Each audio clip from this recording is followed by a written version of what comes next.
संतों की वाणी हमेशा मार्गदर्शन और शांति का संदेश देती आई है। बड़े बुजुर्ग भी यही कहते हैं, बहुत समय तक माता पिता भी यही बताते हैं, सुना भी यही, लेकिन अब कुछ बदलता हुआ नजर आ रहा है, क्योंकि कुछ ऐसे धर्मगुरु भी हैं, कथावाचक भी हैं, जिन्हें शायद समाज में तनाव पसंद है।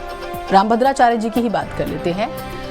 जगत गुरु रामभद्राचार्य और शंकराचार्य अविमुक्तेश्वरानंद के बीच टकरार की आग भड़क गई है। पहले संस्कृत ज्ञान और अब चमत्कार को लेकर दोनों भिड़े हैं। और रामभद्राचार्य तो इतना ज्यादा गलत बोल रहे हैं कि वो पश्चिमी यूपी को मिनी पाकिस्तान कह रहे हैं। रिपोर्ट देखिए।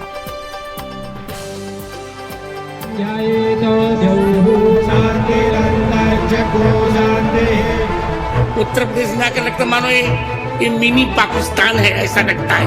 रामभद्राचार्य जी कह रहे हैं कि पश्चिमी उत्तर प्रदेश पाकिस्तान बन रहा है। जो कश्मीर में 370 धारा को वापस लाने की बात कर रहा हो, इस पर तो देशद्रोह का मुकदमा चलाना चाहिए।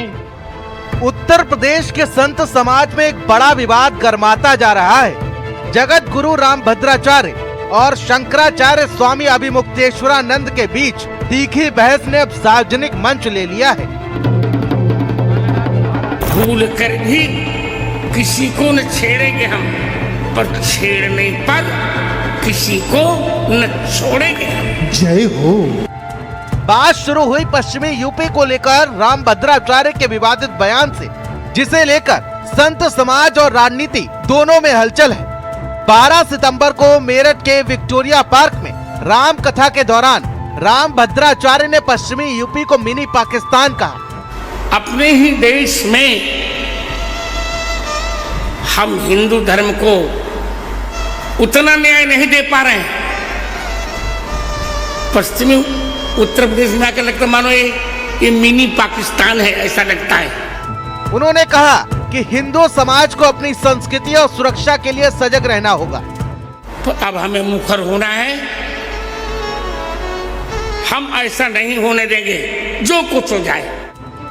इस बयान के तुरंत बाद स्वामी अविमुक्तेश्वरानंद ने कड़ी प्रतिक्रिया दी। उनका कहना था कि अगर किसी क्षेत्र को मिनी पाकिस्तान कहा जा रहा है तो ये मुख्यमंत्री योगी आदित्यनाथ की प्रशासनिक नाकामी पर सवाल उठाता है। उत्तर प्रदेश में तो पिछले 5-6 वर्षों से आदित्यनाथ जी मुख्यमंत्री के रूप में विराजमान है और कहा जाता है कि वो बड़ी बारीकी से कार्य कर रहे हैं। उनके राज में रामभद्राचार्य जी कह रहे हैं कि पश्चिमी उत्तर प्रदेश पाकिस्तान बन रहा है। योगी जी के राज में पाकिस्तान, ये कैसी बात? सुन करके धक्का लग रहा है। कहीं आपके सुनने में समझने में अंतर हुआ होगा पत्रकार बंधु। योगी जी के राज में पाकिस्तान कैसे हो सकता है? पर अगर रामभद्राचार्य जी कह रहे हैं तो फिर बड़ा आश्चर्य। अविमुक्तेश्वरानंद ने रामभद्राचार्य के बयान को भ्रामक और विभाजनकारी बताया। इस विवाद ने राजनीतिक हलकों में भी हलचल मचा दी है। वहीं रामभद्राचार्य का बयान संत समाज में धार्मिक चेतना और सुरक्षा को लेकर चर्चा का विषय बन गया है। हालांकि दोनों संतों के बीच ये विवाद कोई नया नहीं है। पहले भी कई मुद्दों पर दोनों आमने सामने आ चुके हैं। रामभद्राचार्य ने संत प्रेमानंद महाराज के संस्कृत ज्ञान को लेकर टिप्पणी की थी। उन्होंने कहा था कि प्रेमानंद महाराज को संस्कृत नहीं आती।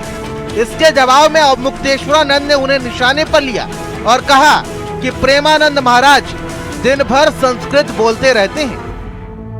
और उन्हीं तुलसी जी के नाम पे पीठ बना करके बैठे हुए रामभद्राचार्य जी सबकी निंदा कर रहे हैं। प्रेमानंद जी को गलत कह रहे हैं। और प्रेमानंद जी क्यों गलत हैं? क्योंकि वो संस्कृत नहीं बोलते हैं।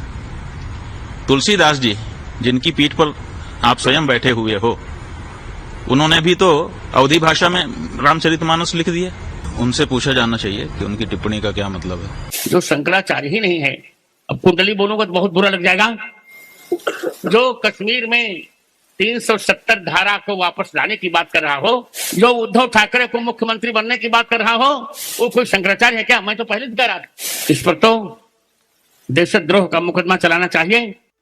जगत गुरु रामभद्राचार्य और अविमुक्तेश्वरानंद के विवादों ने दिखा दिया कि संत समाज में धार्मिक और राजनीतिक मुद्दे कितने संवेदनशील हो सकते हैं। पुराने और नए विवादों के बीच संत समाज, प्रशासन और जनता के बीच बहस जारी है। आने वालों में देखना होगा कि विवाद कैसे शांत होता है और दोनों संतों का आगे का क्या रुख रहता है। स्पेशल डेस्क, भारत समाचार। भूल कर भी किसी को न छेड़ेंगे हम, पर छेड़ने पर किसी को न छोड़ेंगे। जय हो। सोचिए, साधु संतों को लोगों को मिलाना चाहिए या ऐसे बयान देने चाहिए?